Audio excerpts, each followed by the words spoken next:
Hey all, welcome to numerologist.com. It's me, Vannessa from Beyond Your Sun Sign. Let's get started for January 27th to February 3rd.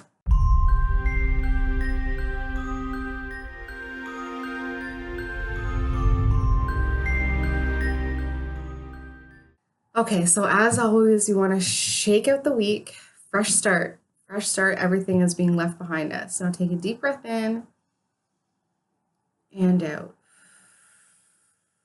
Now think of a number between 1 and 3. 1, 2, 3. If you thought of number 1, the, climax of your week is a partnership, a relationship.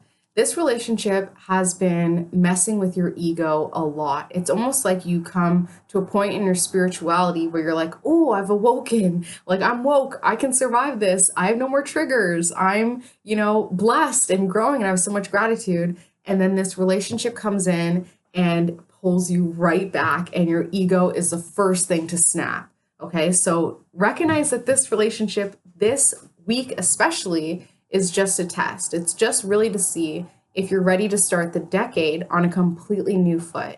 This relationship is affecting your health as well. Like any health issues you have, whether it even just be a sore back, which I am feeling, like sore side as well, like pins and needles, anything that your body is holding on to that doesn't feel natural, that doesn't feel right, it's stemming from this relationship. So Google around. There's so many resources. I use ourspiritualnutrition.com. There's Louise Hayes. She's amazing with Heal Your Life.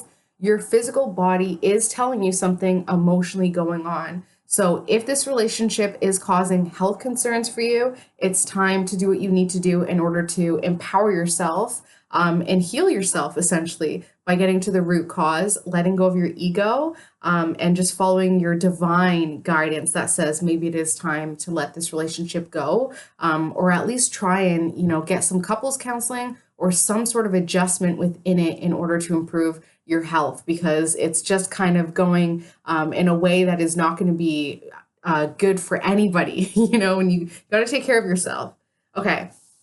If you thought of card number 2, we have the Hierophant card. And this is one of my favorite cards in the deck because it's all about freedom of choice. We really do have the freedom to choose what we want to believe in. A lot of people will enforce and really push their beliefs on others, especially parents, right? Parents, friends. It's kind of trendy right now to be more spiritual, and people have that like woke attitude where it's, well, you have to be all light and love, and, that's not how you do it, yada, yada, yada.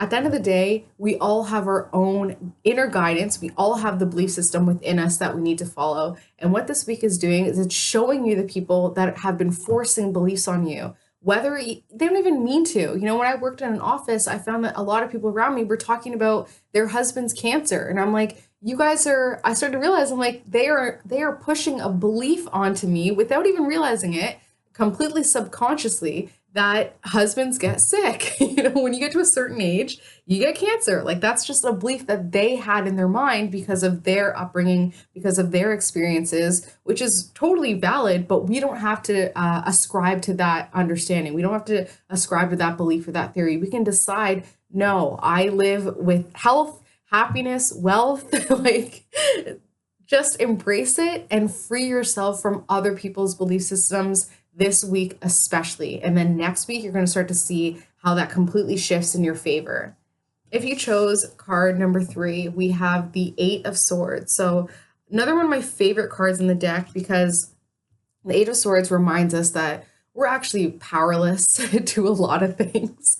We feel like we have control. We feel like we have some sort of power, but at the end of the day, we can only influence the universe so much. That's why repeating numbers, that's why astrology, the planets, the planetary influences are so important, because it gives us that sense of control. But at the end of the day, we really have no control, because there's a divine plan that we signed up for on a soul level, but consciously in our human bodies, we've completely forgotten about. So if you can apply that to your day-to-day life, you don't have any control over your kids. They're going to live their lives. You don't have any control over your spouse. They have their own journey. You don't have any control over anybody when it comes to you. They all have their own journey, and we have to embrace that, respect that, and appreciate that, right? At the end of the day, We know exactly what we came here to do, and it's not about forcing other people to do what we think they need to do. It's incredibly frustrating, 100%, especially if you have Virgo energy.